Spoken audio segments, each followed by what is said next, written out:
Kadang-kadang kita lagi susah ingat sama Allah, begitu senang lupa. Kalau seandainya semua doa dikabulkan oleh Allah, kacau dunia ini.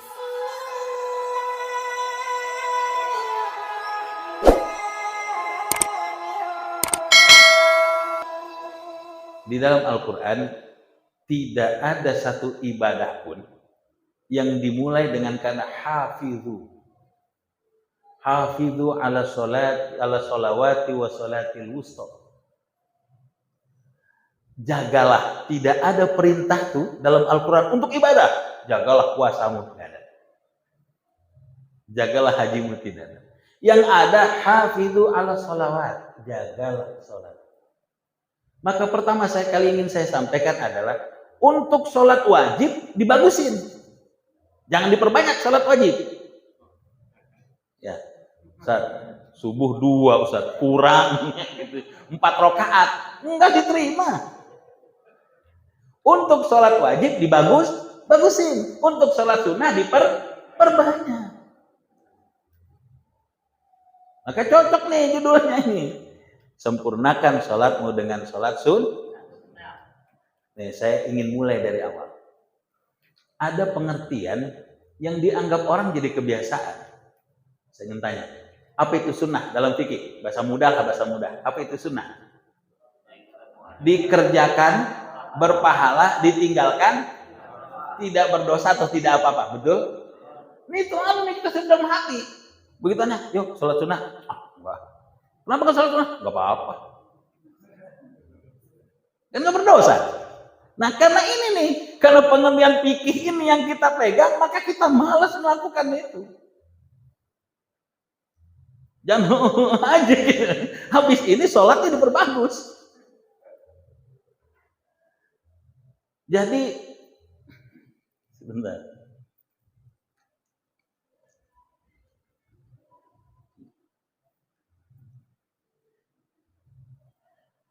Ada kita kebiasaan masuk ke dalam masjid itu untuk nunggu sholat itu kita main HP. Padahal kan ada sunat wudhu. Saya ingin tanya dari sekian yang hadir di sini, jujur aja, angkat tangan ya. Kalau kebaikan nggak apa-apa. Siapa yang pernah sholat sunnah wudhu? Yang pernah saja. Alhamdulillah banyak. Yang pernah. Yang saya tanya, yang sering sholat sunnah wudhu? Sering. Kalau always, kalau saya kan selalu always. Ya apa namanya? Kadang-kadang sometime lah. Nggak pernah never. Ya, kalau always kan 100%, agak susah itu. Yang sering lah, seminggu 2 kali sholat sunnah wudhu. Alhamdulillah. Masih ada ya. Yang setiap hari. Cuma satu yang angkat tangan, sombong amat gitu, nggak saya nyontohin. Ada yang sholat sunnah wudhu tiap hari. Kenapa? Sunnah. Tahiyatul masjid. Pertanyaan dibalik. Siapa yang jarang tahiyatul masjid? Angkat tangan. Yang jarang, bukan yang sering. Yang jarang. Alhamdulillah. Orang tuh lebih ini. Kenapa nggak sholat? Saya baru jalan, capek kayaknya kaki, main HP. Kenapa? Oh nggak apa-apa, nggak berdosa. Ditinggalkan tidak berdosa. Kenapa begitu? Karena kita tidak tahu keutamaannya sholat sunnah. Oke, sekarang saya tanya lagi. Ada berapa rakaat sholat rawatib? Rawatib itu jamak dari rotib. Rotib itu tersusun. Kalau teman bahasa Indonesia adalah rawatib itu sholat yang mengikuti sholat wajib. Qoblah atau ba'da, qobliyah atau ba'diyah. Ada berapa sholat yang sunnah muakkadah? Ada? 2? 10? Nggak boleh ada pilihan, harus jelas nih. 10 apa 12 anaknya? 12. Ada 12 sholat sunnah muakkadah rawatib.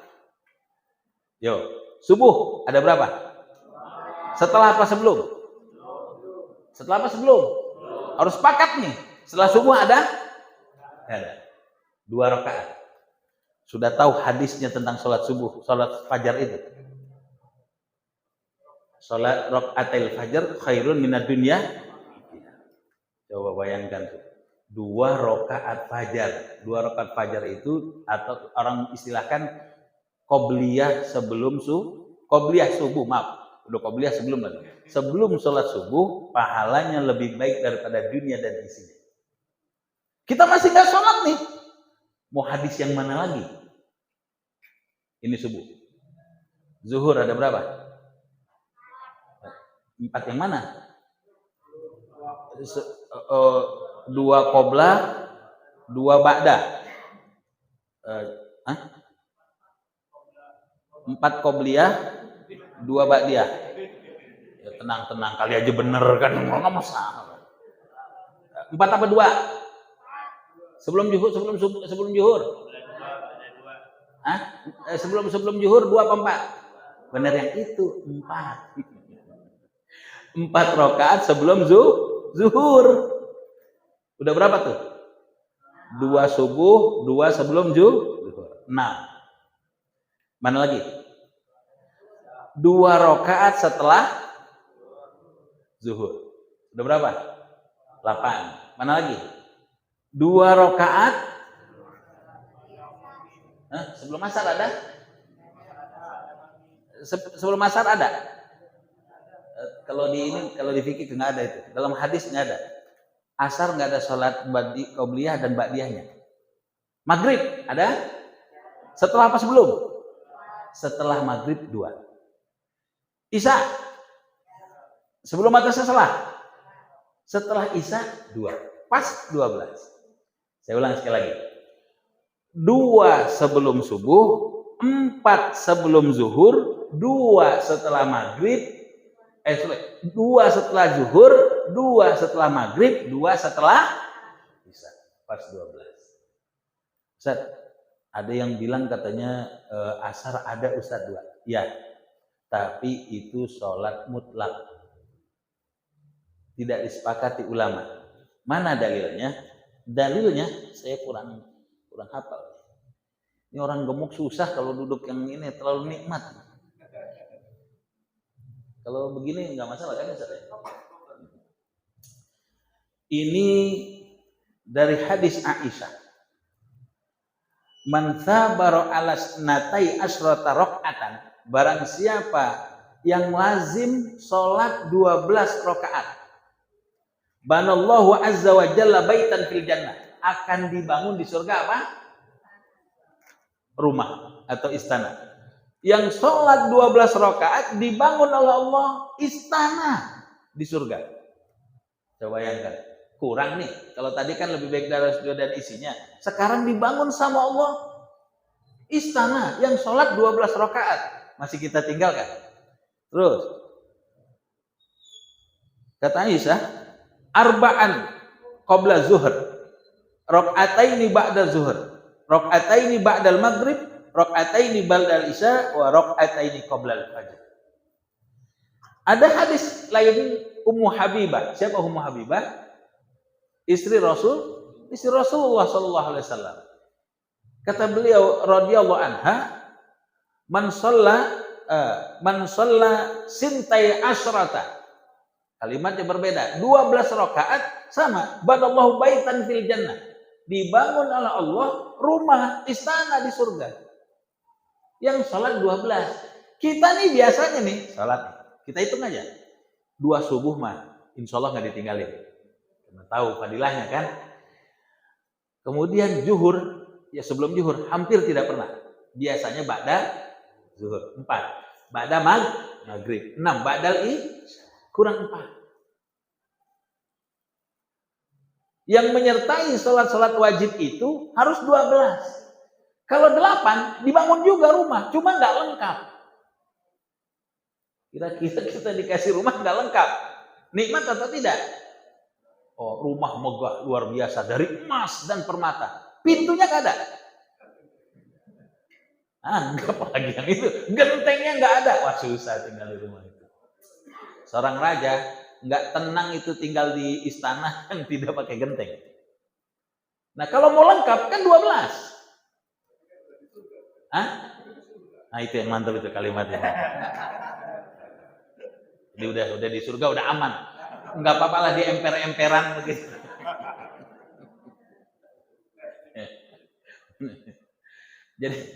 Jadi ini yang masuk ke surga ini paling terakhir adalah orang yang paling bermaksiat. Itu Rasulullah kita sering dengarlah dalam kisah-kisah Maulid adalah manusia yang mulia yang paling sibuk di hari kiamat. Orang yang paling bermaksiat pun pada saat itu dicari Rasulullah. Dapat syafaat itu. Makanya kita berdoa Allahumma narju syafa'atuhu yauma la syafa'ata illa syafa'atu wa adzillana yauma la dzilla illa dzillu. Karena syafaat Rasul itu berguna buat kita. Allahumma jalna, mudah-mudahan kita termasuk umat Nabi Muhammad sallallahu alaihi wasallam. Baik. Kalau seandainya yang tadi yang mutlak, jadi ada rawatib, ada mutlak. 4 rakaat sebelum zuhur ini rawatib. Ada yang bilang 4 rakaat setelah zuhur. Tapi itu bukan rawatib. Berpahala. Semua sholat sunnah yang kita lakukan berpahala. Tapi tidak sepenting sholat 4 rakaat sebelum zuhur. Ada pertanyaan begini, Ustaz, kapan mulai dan berakhirnya sholat qobliyah dan ba'diyah? Nah, ada ulama yang mengatakan, terutama Kiai Fahruddin Al-Bantani, beliau mengatakan berakhirnya sama. Kapan berakhirnya? Berakhirnya waktu sholat. Bersamaan dengan berakhirnya waktu sholat, maka 2 sholat ini berakhir. Kalau begitu, sholat qobliyah zuhur boleh dikerjakan setelah sholat. Saya ulangi sekali lagi. Sholat qobliyah zuhur boleh dikerjakan setelah sholat zuhur. Tapi bukan ba'diyah. Karena niatnya sama berakhirnya. Cuma mulainya yang berbeda. Kalau ba'diyah nggak bisa dilakukan sebelum zuhur, paham? Hah? Bisa dipahami? Misalnya kita nih ketinggalan 2 rakaat sebelum subuh. Ini harus dibiasakan nih, bangun terlambat. Wah, Masya-Allah, udah 5:30 aja. Nikmat dari Allah. Oh, nikmat dari Allah tapi sepekan gitu, seminggu nikmat mulu, nggak pernah bangun azan subuh. Ini bukan nikmat namanya, setan yang main tuh. Orang biasa 2 rakaat sebelum subuh, tiba-tiba terbangun, udah azan. Maaf, udah selesai sholat subuh. Lalu dia kerjakan sholat subuh, setelah itu dia berdiri 2 rakaat sebelum subuh. Boleh. Diperbolehkan. Tapi ba'diyah tidak bisa dilakukan di awal. Kalau berakhirnya sama. Sampai berakhirnya waktu sholat. Tapi permulaannya Jadi qobliyah boleh ditarik di akhir, ba'diyah nggak boleh kita tarik di awal. Selanjutnya, maghrib ada 2 rakaat. Sebelum maghrib 2 rakaat, tapi itu bukan rawatib. Disebut dengan sholat mutlak. Isya ada 2 rakaat. Ini yang kadang-kadang di masjid habis azan Allahu Akbar, la ilaha illallah, langsung qomat tuh. Ada masjid yang begitu? Ada. Maghrib langsung qomat. Karena mengatakan tidak ada rawatib. Betul tidak ada rawatib, tapi ada sholat mutlak. Persilahkan yang lain sholat dulu 2 rakaat. Jangan buru-buru. Nah, ini DKM harus kadang-kadang nggak apa-apa, sholat aja dulu 2 rakaat. Karena ada sholat walaupun tidak rawatib. Ustaz, buat apa kita kerjakan kalau pahalanya tidak jelas? Tidak ada pahala yang tidak jelas. Tidak ada pahala yang tidak jelas. Bahkan mungkin sesuatu yang wajib kita kerjakan jadi haram. Puasa. Sumu tasihu, berpuasalah kalian supaya sehat. Tiba-tiba nih puasa, saya ada tetangga Rajab itu full 30 hari mau disikat puasa semuanya. Gak masalah. Tapi dia gak sahur. Bukanya kadang-kadang isya, berdosa. Kenapa begitu? Gak dapat hadis Nabi. Yang terbaik adalah sahur di akhir, buka di awal, ya. mengakhirkan sahur, mempercepat buka. Mempercepat artinya bukan sebelum azan langsung buka, bukan. Artinya pas waktunya buka. Kalau Imam Syafi'i diperberat. Kenapa? Karena kalau orang sudah biasa berat, maka menjadi mudah yang lainnya. Ini berbeda pendapat aja. Contoh saya tanya dulu. Satu contoh. Misal kepiting, tahu kepiting ya? Ada tahu kepiting? Yang depan. Berapa kakinya? Oh, kakinya 2 katanya. Berarti bukan kepiting yang dilihat. Yang lain dulu. Yang lain berapa kaki kepiting, ada berapa? 6. Berarti bukan yang itu ya. Kaki kepiting ada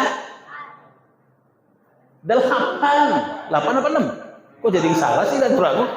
8 bener 8 nih. Gara-gara ini saya terpengaruh jadinya. Seingat saya 8 kakinya. Cuma Mr. Crab aja yang kakinya 2 itu. Kakinya 8 kepiting. Saya tanya. Rajungan tahu rajungan? Halal apa haram? Kepiting laut yang gede tuh, wah enak banget tuh, sekilonya mahal. Halal apa haram?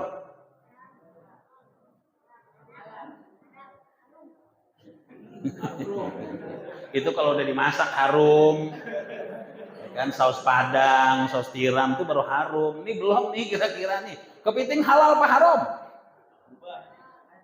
Mubah halal berarti. Halal Ustaz. Oke. Halal ya. Makan dulu halal. Saya tanya. Tahu yuyu? Yuyu itu Pak, kepiting sawah yang hitam, yang kecil.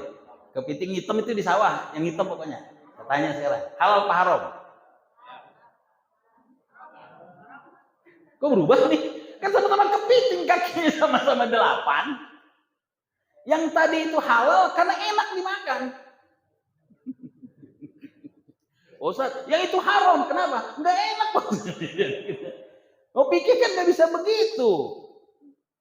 Kan sama tuh, yang rajungan itu bisa hidup lama di darat, yuyu juga bisa lama di darat. Karena dia 2 alam, sama. Tapi kenapa yang di laut jadi halal? Yang di darat, yang di sawah jadi haram? Karena beda, gedenya beda. Menurut Imam Syafi'i, kepiting haram. Kepiting haram. Nih, yang pakai Imam Syafi'i makan kepiting haram. Tapi tawaran Ustaz mau kepiting rebus. Ayo saya ikut. Kenapa Ustaz ikut? Saya pakai pindah mazhab Hanafi dulu. Boleh atau tidak? Boleh. Yang tidak boleh mencampurkan satu mazhab dalam satu kegiatan. Uduk kanan pakai Syafi'i, kiri pakai Maliki, itu enggak boleh. Atau berwudu pakai Syafi'i, membatalkannya pakai Maliki, nggak boleh. Mana contohnya? Begini. Menurut Syafi'i, memegang perempuan yang bukan muhrim, tahu muhrim. Anak kita perempuan muhrim atau bukan? Anak kita muhrim atau bukan? Istri. Yo. Istri. Sekarang saya tanya, apa itu muhrim? Lain anak dia. Gimana sih tadi? Anak muhrim apa bukan? Haram dinikahi. Iya, haram. Istri? Haram. Gimana?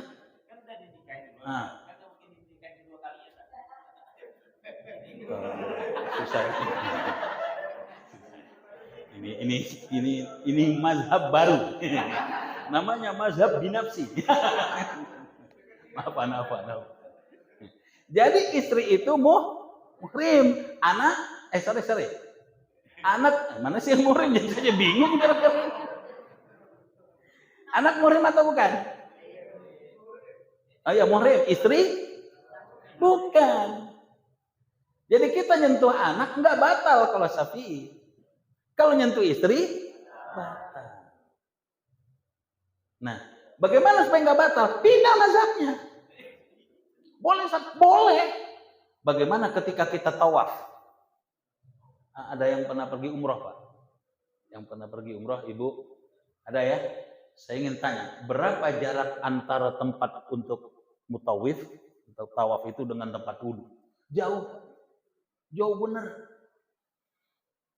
Nah kalau pada saat itu kita sekali tawaf batal wudhu, balik lagi, tawaf lagi batal lagi wudhu, balik lagi, keempat pingsan.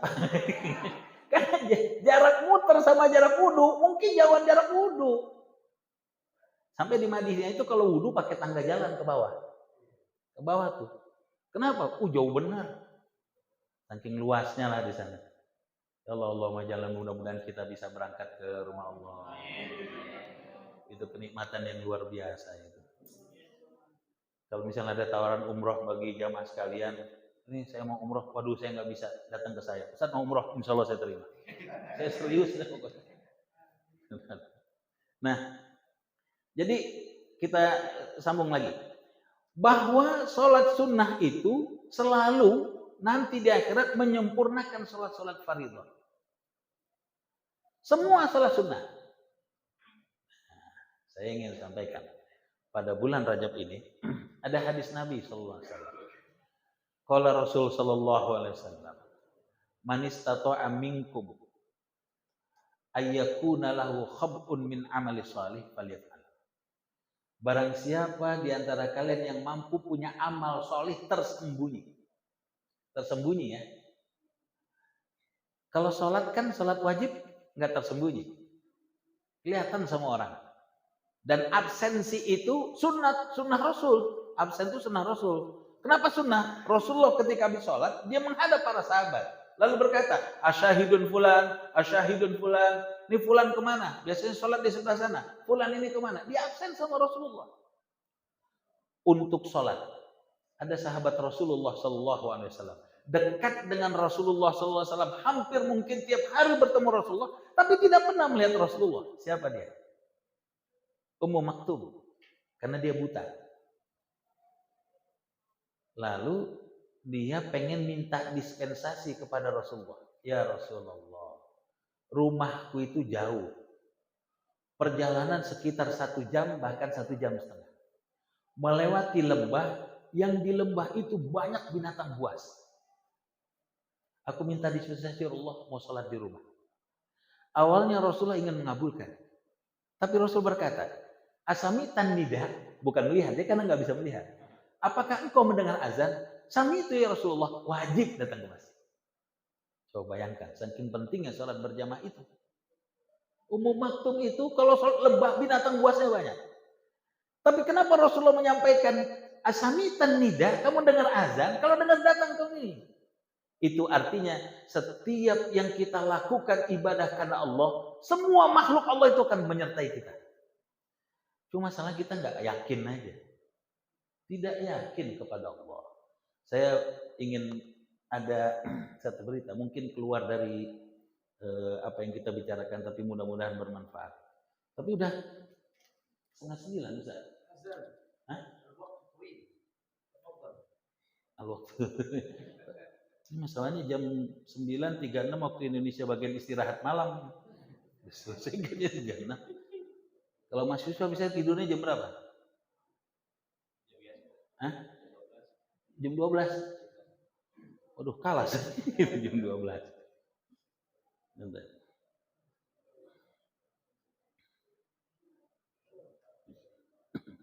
Ini ditulis oleh seorang wartawan dari Qatar. Saya dapat kiriman dari kawan, tapi sudah saya terjemahkan. Saya takut nggak percaya. Saya kasih lihat dulu aslinya. Mudah-mudahan masih ada nih, karena WA ngapusnya susah. Panjang benar. Berarti mudah-mudahan ketemu. Bagaimana keadaan di Turki hari ini? Allahu Akbar, jauh juga. Oh, udah.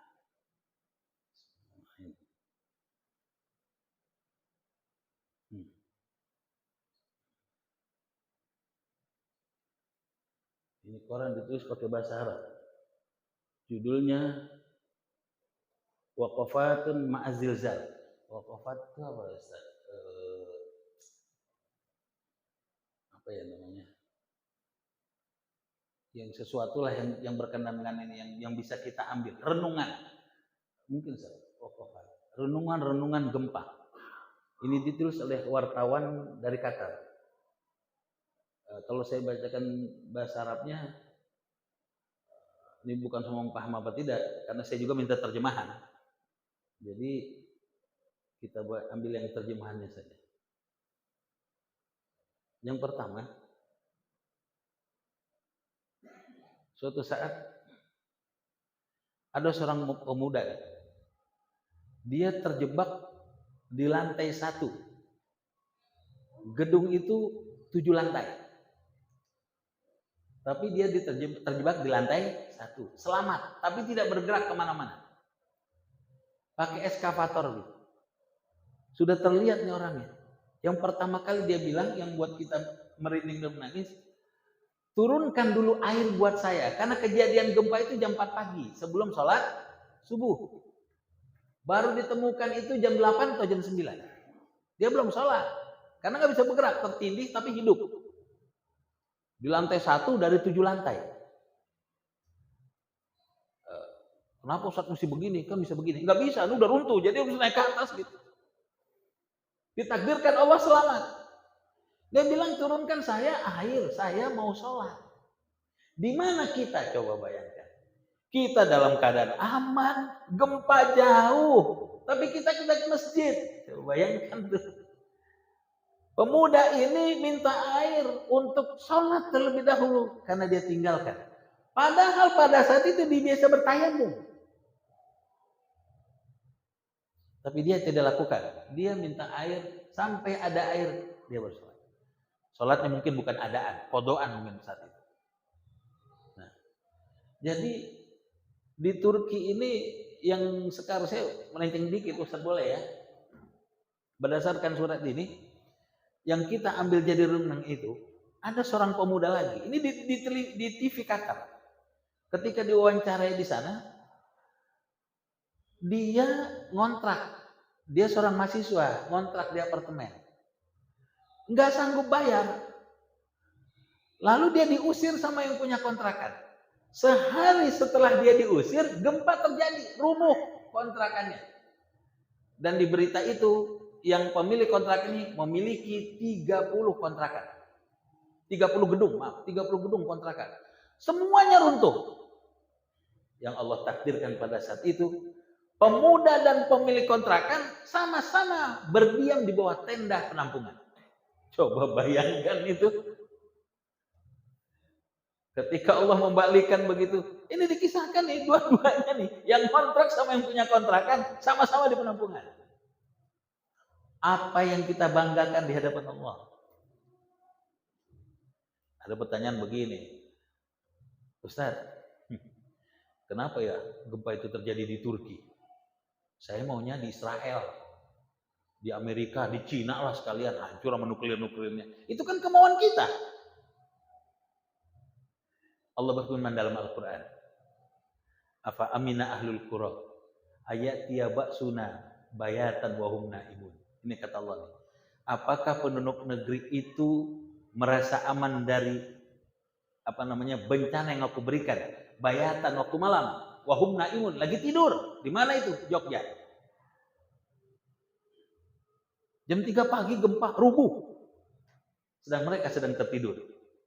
Ya Allah, tidur. Makanya saya bilang nih, kalau tidur itu saya berusaha melepaskan semua dendam.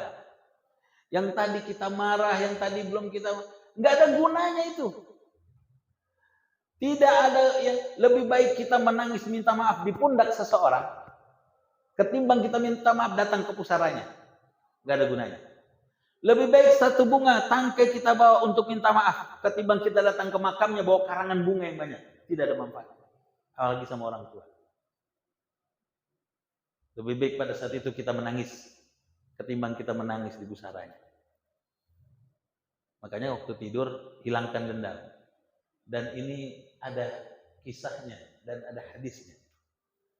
Seorang pemuda, ini Rasulullah lagi ngisi pengajian. Ya, pengajian lah kalau bahasa dulu halaqah apa gimana begitu. Datang seorang pemuda bawa sendal. Dia datangnya selalu terlambat. Lalu Rasulullah berkata, Atakum ahlul jannah. kalian didatangi ahli surga.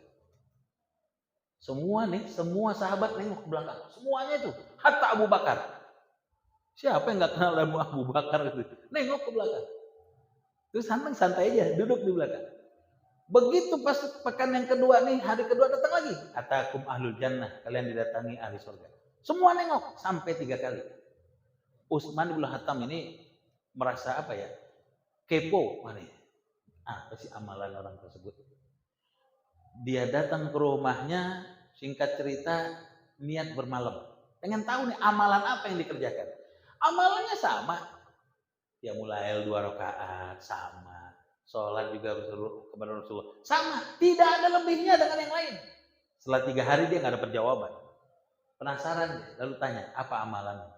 Beliau hanya berkata, ketika aku tidur, kulepaskan semua dendam kepada semua orang. Ku ikhlaskan semua kawan-kawanku. Tapi kalau hutang tetap dicatat. Ini maksudnya semua yang dendam gitu, yang pernah nyakitin dia, menghina dia, membuli, dimaafkan. Waktu tidur, melihat gempa ini nih, kita berpikir, jangan-jangan tidur kita itu bismika Allahumma ahya, wa bismika amut, tiba-tiba bismika Allahumma amut, ahyanya nggak ada. Ya, coba kan. Bismika Allahumma ahya wa bismika. Ini kan yang paling kita dengar gitu. Nah, makanya ketika bangun, alhamdulillahilladzi ahyana ba'dama amatana. Setelah dimatikan. Jadi tidur itu mati. Nah, kalau misalnya tidur udah dicabut nyawa, nah yang namanya mati kan diambil nyawanya. Tiba-tiba dia pengen kencing, dibalikin lagi. Bangun. Udah begitu kencing gitu, nggak wudu, nggak sholat, tidur lagi, ditarik lagi. Kan malaikat yang tugas begitu kadang-kadang kesel. Orang dibangunin bukan sholat, pegang aja nih kan bisa gitu. Coba bayangkan, kita ini setiap hari dipermainkan gitu dengan takdir. Dalam apa namanya? Dalam surat kabar ini dikisahkan. Seorang pemuda bertanya kepada ulama, bagaimana kita mungkin bisa selamat dengan panah Allah, panah takdir Allah itu?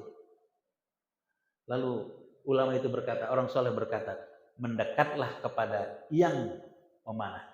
Mendekatlah kepada yang punya anak panah itu. Mendekat kepada Allah. Semuanya pasti punya takdir. Sekarang saya tanya, pernah nggak kita doa minta musibah?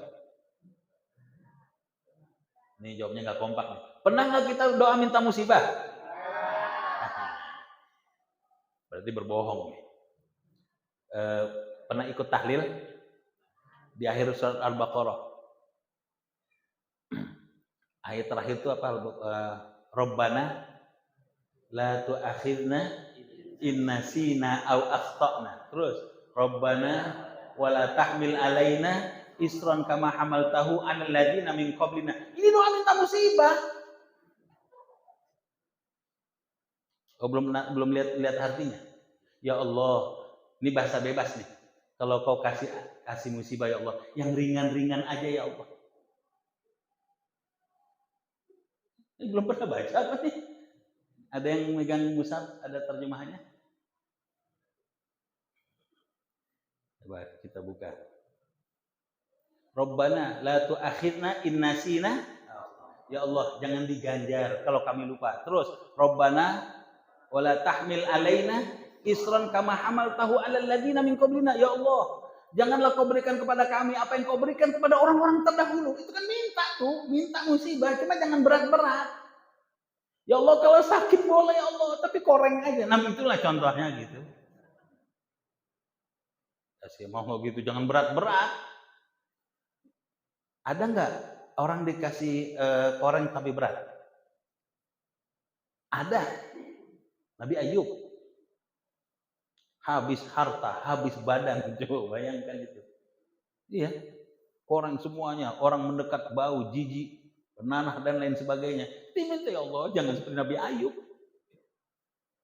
Ya Allah, boleh sakit ya Allah, tapi pilek sama batuk aja. Kan gitu boleh. Ibaratnya kita itu, Rabbana wala tuhammilna ma la taqata lana. Ya Allah, jangan berikan kepada kami musibah yang kami tidak bisa tanggung. Itu artinya, berarti kita minta musibah. Kita baca itu surat Al-Baqarah, itu kan doa. Artinya boleh ya Allah, tapi kita bisa menanggung apa yang kau berikan kepada kami. Jangan yang berat-berat. Oke, jadi ke situ nih. Kita lanjutkan. Gak apa-apa ya. Nah, sekarang keutamaan. Sholat sunnah itu menyempurnakan sholat wajib. Puasa sunnah menyempurnakan puasa wajib. Apalagi? Sedekah menyempurnakan zakat. Umroh menyempurnakan. Jadi segala sesuatu yang sunnah itu menyempurnakan yang wajib. Jangan pernah ditinggalkan mulai sekarang. Karena sholat sunnah itu, mengerjakan sholat sunnah itu di rumah. Itu ada dalilnya. Illal maktubah, kecuali sholat wajib. Bapak-bapak, laki-laki sholatnya di masjid. Kata Kiai Haji Abdul Somad, yang laki-laki sholatnya di rumah namanya laki-laki solehah. Jadi laki-laki sholatnya di masjid. Ustaz, berat, males. Karena yang kita yang dibayangkan di depan kita itu kesusahan semua. Cobalah sekarang kita balik. Betapa Allah lebih banyak memberikan kita nikmat ketimbang yang tidak enak kita rasakan. Ini semua di sini nih, semua di sini yang ada di sini, semuanya pasti punya masalah. Dipastikan ini. Tidak ada yang tidak punya masalah. Cuma masalahnya berbeda. Kalau dalam lagu ibaratnya gini, senyum kehancuran. Nah, bahasa itu. Tersenyum tapi sakit banget gitu kan. Semuanya punya masalah yang ada di sini. Bagaimana orang mampu untuk melewati masalah itu? Bagaimana mungkin dia tidak mampu kalau dia punya Allah Subhanahu wa taala yang maha besar? Minta sama Allah jangan tanggung-tanggung. Berdoa sama Allah. Kita ini habis sholat itu zikirnya beda. Allahumma lantas jalan. Kan yang lain Allahumma antas salam. Yang ini Allahumma lantas. Assalamualaikum warahmatullahi. Assalamualaikum warahmatullahi. Langsung berangkat gitu. Kenapa langsung keluar? Udah saat yang wajib. Di sini ada yang begitu. Alhamdulillah udah. Ustaz pernah? Ya saya pernah juga gitu, tapi tergantung keadaan gitu, tergantung keadaan. Ya nggak mungkin kalau misalnya kita sholat di suatu masjid yang di situ atau di terminal bis antar kota, orang pada mau banyak sholat gitu, kemudian dia zikir lama, ya ini tenggang rasa. Tergantung tempat dan keadaan lah. Tapi kalau saya tempat nikmat seperti ini, di masjid kita bebas berzikir, berzikirlah dan berdoalah. Nah, yang terakhir, karena sudah jam 10, untuk masalah sholat ini dalam literasi fikih, sholat itu adalah doa. As-sholatu wad doa. Karena semua yang di dalam sholat itu isinya doa. Bahkan doa iftitah. Doa iftitah itu setelah takbiratul, apa bacaannya? Allahu Akbar kabira, walhamdulillah katsira, wa subhanallahi bukratan. Terus ini wajah tuh. Pakai ini enggak? Pakai ini apa enggak? Yang anak-anak pakai ini wajah tuh apa wajah tuh langsung? Nah, ada yang pakai ini. Ini dua doa yang digabungkan. Kalau ini wajah tuh wajahiyah itu doa untuk motong kurban. Saya tahu sekarang. Jadi ketika motong kurban, inni wajjahtu wajhiya lilladzi fatara samawati wal ardh hanifan musliman wa ma ana minal musyrikin. Itu waktu motong kurban. Ketika waktu salat wajjahtu wajhiya, enggak pakai in. Lalu dari mana Allahu Akbar kabira walhamdulillah katsira wa subhanallah bukratan wa asila? Itu bukan dari Nabi. Sahabat Nabi yang membaca di belakang. Ketika selesai sholat, Rasulullah bertanya, siapa yang membaca Allahu Akbar kabira walhamdulillah katsira wa subhanallah bukratan wa asila? Angkat tangan. Sahabat takut, mungkin dimarahin. Kata Rasulullah, Masya Allah, ketika kau baca ayat itu, aku melihat pintu langit dibuka. Maka itu dibaca. Jadi bukan dari Nabi, dari sahabat. Jangan digabung. Jadi Allahu Akbar kabira, walhamdulillah katsira, wa subhanallah bukratan wa asila. Bismillahirrahmanirrahim. Itu doa iftitah. Oke? Ada yang kedua, Allahu Akbar inni wajjahtu wajhiya lilladzi fataras samawati wal ardh hanifan musliman wa ma ana minal. Itu yang kedua. Ada yang paling ringkas. Alhamdulillah hamdan thayyiban mubarakan fi. Bismillahirrahmanirrahim. Itu paling itu. Jadi kalau misalnya ada imam tiba-tiba baca Al-Fatihah cepat, jangan bilang dia enggak baca iftitah, dia baca yang paling Ada lagi yang lain. Allahu Akbar, Allahumma ba'id baini wa baina khataayaya. Pernah dengar? Kama ba'adta bainal masyriq wal maghrib. Pernah dengar? Allahumma naqqini minal khataaya kama yunqqa thawbul abyad minal. Ada yang bilang, Ustaz, itu doa mayat. Iya, tapi dibaca waktu iftitah. Jadi banyak nih doa-doa. Tergantung antum mau pakai kapan, boleh. Misalnya lagi sholat tahajud 4 rakaat, 4 kali sholat 8 rakaat. Yang pertama berbeda, yang kedua boleh. Subuh pakai yang ini boleh. Nah kalau yang paling cepat itu alhamdulillah hamdan thayyiban mubarakan fi, langsung Al-Fatihah. Itu boleh. Ustaz, itu kan sunnah, kan saya bilang tadi sunnah menggenapi yang wajib. Ya baca juga lah waktu sholat. Singkat, jangan Allahu Akbar kabira. Bismillah, cuma terlalu singkat itu. Ya sesuai dengan hadisnya saja. Nah, karena ini doa, kita mengakui kadang-kadang kita lebih kita kurang berdoa kepada Allah. Setelah sholat kita bubar.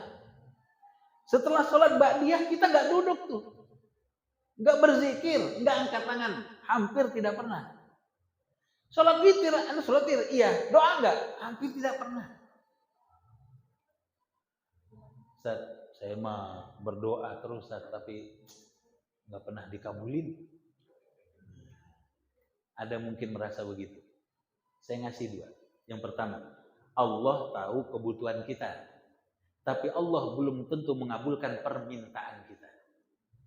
Gojek masih ada nggak Gojek?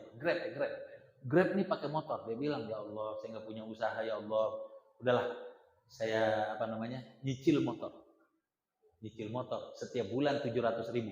Kekejar tuh selama 2 tahun. Setelah hampir 2 tahun, besok bayaran terakhir, dia bilang begini, alhamdulillah selesai juga. Bulan depan ada tabungan 700.000. Kan begitu. Begitu tahun bulan depannya lagi, 700 kemana ya? Habis tuh duit. Kok nggak ada yang 700? Kok nggak bisa nabung? Allah tahu kebutuhan kita, tapi kadang tidak mengabulkan keinginan. Jadi kalau sudah butuh, beli. Saya butuh mobil, beli. Kalau butuh, dikasih sama Allah. Kalau misalnya belum butuh, ditarik lagi sama leasing. Selama kita buku, lakukan. Tapi kita tidak belum tentu dikabulkan untuk permintaan kita. Itu yang pertama. Yang kedua, qaulu Umar bin Khattab. Umar ketika ditanya tentang doa, beliau berkata begini. Ana ahmilu hammal istijabah. Ana la ahmilu hammal istijabah. Hammal ijabah. Afwan. Ana la ahmilu hammal ijabah, walakin ahmilu hammad du'a. Aku tidak khawatir doaku tidak dikabulkan. Yang aku khawatir, aku tidak diberi hidayah untuk berdoa kepada Allah. Jadi kita nih setiap saat harus berdoa. Minum berdoa. Kita mau makan awal berdoa, tapi setelah makan hampir nggak pernah. Ada orang makan gitu udah mau habis, ya Allah lupa doanya, nambah untuk ulang doa. Kadang-kadang begitu. Udahlah Allah, bismillah awaluhu wa akhiruhu. Ada Ustaz, kan nggak ada dalilnya kita suruh doa. Yang ada ya gulam samillah wa kul mimma yalika. Hai anakku, makanlah dengan bismillah. Nggak ada tuh dengan doa. Ya udahlah bismillahirrahmanirrahim begitu. Yang penting permulaan kita pakai bismillah, terakhir kita pakai alhamdulillah. Kadang-kadang kita lagi susah ingat sama Allah, begitu senang lupa. Dan itu sudah bahasa Al-Quran. Ada kisah orang ketika dalam diguncang-guncangkan. Ya Allah selamatkan kami, ya Allah aku beribadah kepadamu. Begitu sampai di daratan, ingat nggak yang tadi disampaikan? Lupa. Tapi Allah itu tidak pendendam. Ya Allah, Kalau seandainya semua doa dikabulkan oleh Allah, kacau dunia ini. Maka setiap doa yang kita minta itu tidak dikabulkan, disimpan sama Allah Subhanahu wa Ta'ala. Kita ini masing-masing punya kotak pos yang akan kita buka di akhirat. Dalam hadis seorang pemuda kaget di depan kotaknya begitu dibuka. Ya Allah, inikah pahala doaku? Iya. Ya Allah, kalau begitu, aku ingin banyak doaku yang tidak dikabulkan di dunia. Kita ini belum tahu aja. Nanti begitu kita di akhirat, ini hadis sahih. Dibukakan sama Allah semua doa-doa kita. Kita minta kepada Allah. Mending doa di dunia tidak dikabulkan. Maka tetaplah berdoa kepada Allah. Tetaplah meminta kepada Allah. Jangan lupakan Allah. Sertakan Allah dimanapun. Dan yang paling penting untuk menyertakan Allah adalah sholat. Rasulullah itu berkata kepada Bilal, ya Bilal, arifni bis sholat. Bilal, hibur aku dengan sholat. Artinya suruh dia azan gitu, aku mau sholat. Hiburan Rasulullah sholat. Kita senang kalau selesai sholat. Alhamdulillah selesai juga nih sholat. Kan begitu. Sedangkan Rasulullah senang waktu sholat. Coba lihat ayat dalam Al-Quran. 1 menit lagi, pas jam 9. Ada jam nggak di sini? Jangan berbeda jamnya. Udah pas ya? Kalau di sini 1 menit lagi nih.